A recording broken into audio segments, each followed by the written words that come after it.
ਸਤਨਾਮ। ਸ਼੍ਰੀ ਵਾਹਿਗੁਰੂ ਸਾਹਿਬ JIO. ਪਰਮ ਸਨਮਾਨਯੋਗ ਗੁਰੂ ਰੂਪ ਗੁਰੂ ਖਾਲਸਾ ਸਾਧ ਸੰਗਤ ਜੀ, ਵਾਹਿਗੁਰੂ ਜੀ ਕਾ ਖਾਲਸਾ, ਵਾਹਿਗੁਰੂ ਜੀ ਕੀ ਫਤਿਹ। ਨਾਨਕ ਕੂੜਾ ਕੱਤਿਆ, ਕੂੜਾ ਤਣੀਐ ਤਾਣ, ਕੂੜਾ ਕੱਪੜ ਕੱਛੀਐ, ਕੂੜਾ ਪਹਿਨਣ ਮਾਣ। ਇੱਕ ਵਾਰ ਕਾਲ ਪੈ ਗਿਆ। ਇੱਕ ਜੁਲਾਹਾ ਜੋ ਬੜਾ ਚੁਸਤ ਤੇ ਚਲਾਕ ਸੀ, ਉਸਨੇ ਆਪਣੇ ਮਨ ਵਿੱਚ ਸੋਚਿਆ ਕਿ ਇੱਕ ਤਾਂ ਪਹਿਲਾਂ ਹੀ ਗਰੀਬੀ ਬਹੁਤ ਸੀ, ਇੱਕ ਕਾਲ ਪੈ ਗਿਆ ਹੈ ਕਿ ਕੋਈ ਠੱਗੀ ਮਾਰਨ ਦੀ ਵਿਉਂਤ ਬਣਾਈ ਜਾਵੇ। ਇਹ ਸੋਚ ਕੇ ਮਾੜੇ ਪੁਰਸ਼ ਨੂੰ ਨਹੀਂ ਠੱਗਣਾ ਹੈ ਤਾਂ ਧਨਾੜ ਜਾਂ ਰਾਜੇ ਨੂੰ। ਇਹ ਗੱਲ ਸੋਚ ਕੇ ਆਪਣੇ ਪਿੰਡ ਤੋਂ ਚੱਲ ਪਿਆ।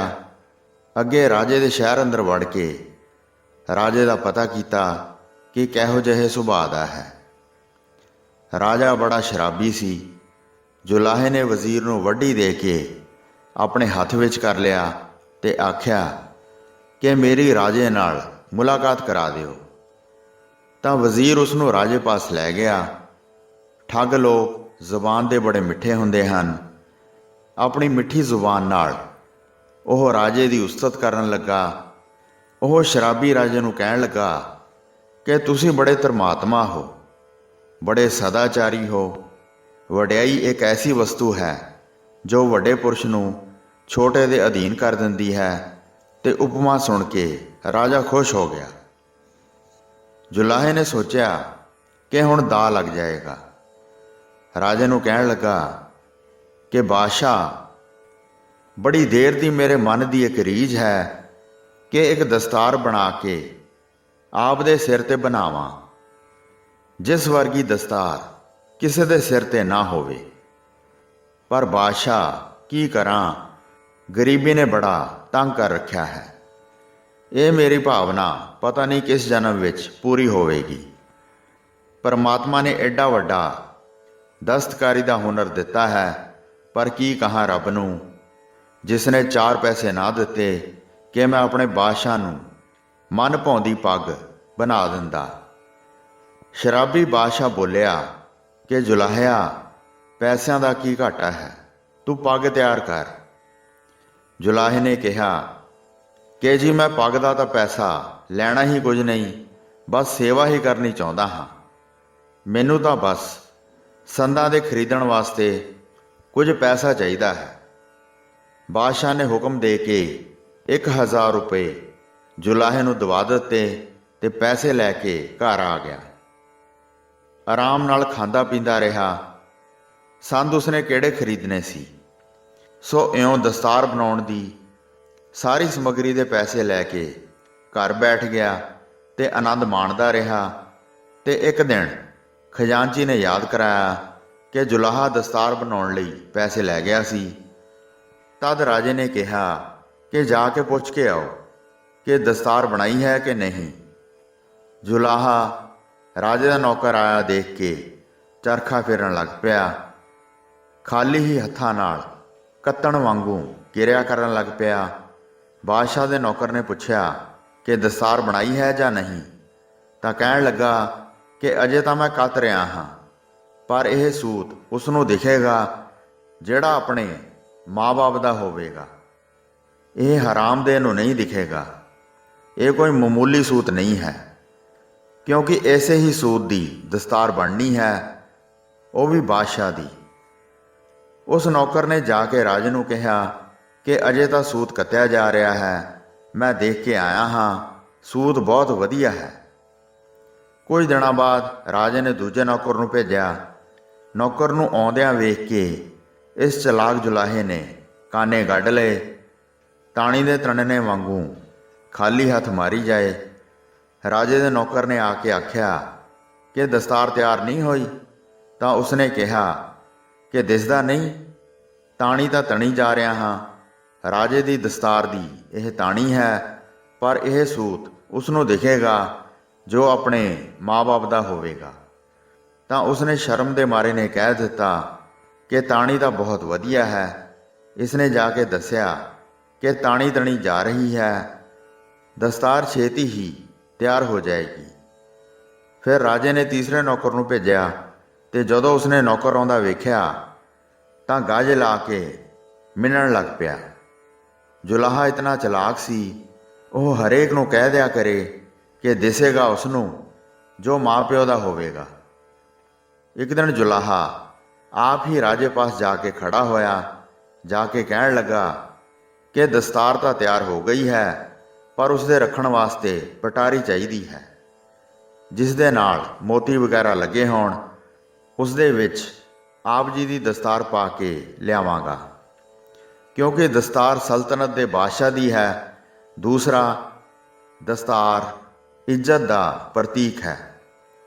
ਇਸ ਲਈ ਰਾਜੇ ਦੀ ਇੱਜ਼ਤ ਸਾਰਿਆਂ ਨਾਲੋਂ ਵੱਡੀ ਹੋਣ ਕਰਕੇ ਉਸੇ ਮਰਿਆਦਾ ਨਾਲ ਦਸਤਾਰ ਲਿਆਉਣੀ ਹੈ, ਜਿਸ ਦੇ ਨਾਲ ਬਾਦਸ਼ਾਹ ਦੀ ਸ਼ੋਭਾ ਵਧੇ। ਰਾਜੇ ਨੇ ਪਟਾਰੀ ਵਾਸਤੇ ਹੋਰ ਪੈਸੇ ਦੇਣਾ ਕੀਤੇ ਤੇ ਉਹਨਾਂ ਨਾਲ ਬੜੀ ਐਸ਼ ਕੀਤੀ। ਇੱਕ ਦਿਨ ਪਟਾਰੀ ਲੈ ਕੇ ਉਸ ਉੱਤੇ ਚੰਗੇ ਚੰਗੇ ਰੇਸ਼ਮੀ ਰੁਮਾਲ ਲਪੇਟ ਕੇ ਵਾਜੇ ਵਜਾਉਂਦਾ ਹੋਇਆ ਕੁਝ ਹੋਰ ਠੱਗ ਜੁਲਾਹਿਆਂ ਨੂੰ ਨਾਲ ਲੈ ਕੇ ਜਲੂਸ ਦੀ ਸ਼ਕਲ ਵਿੱਚ ਰਾਜੇ ਦੇ ਦਰਬਾਰ ਵਿੱਚ ਆ ਗਿਆ ਤੇ ਦੇਖਣ ਵਾਸਤੇ ਬੜੀ ਭਾਰੀ ਸਭਾ ਇਕੱਠੀ ਹੋ ਗਈ। ਸਭਾ ਦੇ ਵਿੱਚ ਪਟਾਰੀ ਰੱਖੀ ਗਈ ਤੇ ਰੁਮਾਲ ਖੋਲ੍ਹਣ ਤੋਂ ਪਹਿਲਾਂ ਇੱਕ ਗੱਲ ਆਖੀ ਕਿ ਇਹ ਦਸਤਾਰ ਉਸ ਨੂੰ ਨਜ਼ਰ ਆਵੇਗੀ ਜੋ ਆਪਣੇ ਮਾਂ ਪਿਓ ਦਾ ਹੋਵੇਗਾ। ਇਹ ਸੁਣ ਕੇ ਸਾਰੇ ਡਰ ਗਏ। ਸਭ ਤੋਂ ਪਹਿਲਾਂ ਵਜ਼ੀਰ ਨੇ ਪਟਾਰੀ ਖੋਲ੍ਹੀ। ਦਸਤਾਰ ਹੋਵੇ ਤਾਂ ਨਿਗਾਹ ਆਵੇ। ਪਟਾਰੀ ਖਾਲੀ ਸੀ। ਵਜ਼ੀਰ ਆਸ਼ਚਰਜ ਹੋ ਗਿਆ ਤੇ ਸੋਚਣ ਲੱਗਾ ਕਿ ਜੇ ਮੈਂ ਆਖਦਾ ਹਾਂ ਕਿ ਦਸਤਾਰ ਨਹੀਂ ਹੈ ਤਾਂ ਮੈਂ ਹਰਾਮ ਦਾ ਬਣਦਾ ਹਾਂ। ਸਾਰੇ ਲੋਕੀ ਆਖਣਗੇ ਕਿ ਵਜ਼ੀਰ ਹਰਾਮ ਦਾ ਹੈ। ਤਦ ਵਜ਼ੀਰ ਨੇ ਆਖਿਆ ਕਿ ਪੱਗ ਬੜੀ ਸੁੰਦਰ ਹੈ। ਇਹ ਜੁਲਾਹਾ ਤਾਂ ਬੜਾ ਕਾਰੀਗਰ ਨਿਕਲਿਆ। ਵਜ਼ੀਰ ਦੇ ਮਗਰ ਲੱਗ ਕੇ ਬਾਦਸ਼ਾਹ ਵੀ ਆਖਣ ਲੱਗਾ ਕਿ ਦਸਤਾਰ ਬੜੀ ਸੁੰਦਰ ਹੈ। ਬਾਦਸ਼ਾਹ ਦਾ ਸਿਰ ਨੰਗਾ ਕਰਕੇ ਬਾਦਸ਼ਾਹ ਦੇ ਮੂਹਰੇ ਸ਼ੀਸ਼ਾ ਲੈ ਕੇ ਖੜ ਗਿਆ ਤੇ ਕਹਿਣ ਲੱਗਾ ਕਿ ਤੁਸੀਂ ਦਸਤਾਰ ਸਜਾਓ, ਮੈਂ ਸ਼ੀਸ਼ਾ ਲੈ ਕੇ ਖੜਦਾ ਹਾਂ। ਹੁਣ ਬਾਦਸ਼ਾਹ ਸਾਹਮਣੇ ਇਹ ਮੁਸੀਬਤ ਖੜੀ ਹੋ ਗਈ ਕਿ ਜੇ ਦਸਤਾਰ ਹੋਵੇ ਤਾਂ ਬੰਨੇ, ਦਸਤਾਰ ਹੈ ਕੋਈ ਨਹੀਂ। ਆਖਰ ਝੂਠੀ ਮਿੱਠੀ ਦੇ 5-7 ਗੇੜ ਸਿਰ ਉੱਪਰ ਦੀ ਬਾਦਸ਼ਾਹ ਨੇ ਦਿੱਤੇ। ਦਸਤਾਰ ਬੰਨਣ ਦੀ ਸ਼ਕਲ ਲੋਕਾਂ ਦੇ ਸਾਹਮਣੇ ਝੂਠ ਦੀ ਦਿਖਾਈ। ਚਲਾਕ ਜੁਲਾਹਾ ਸ਼ੀਸ਼ਾ ਪਰੇ ਕਰਕੇ ਲੋਕਾਂ ਨੂੰ ਪੁੱਛਦਾ ਕਿ ਤੁਹਾਨੂੰ ਬਾਦਸ਼ਾਹ ਦੀ ਦਸਤਾਰ ਕਿਹੋ ਜਿਹੀ ਲੱਗਦੀ ਹੈ। ਤਾਂ ਸਾਰੇ ਲੋਕਾਂ ਨੇ ਕਿਹਾ ਕਿ ਦਸਤਾਰ ਬੜੀ ਸੁੰਦਰ ਹੈ, ਹਰਾਮ ਦਾ ਕਿਹੜਾ ਬਣੇ।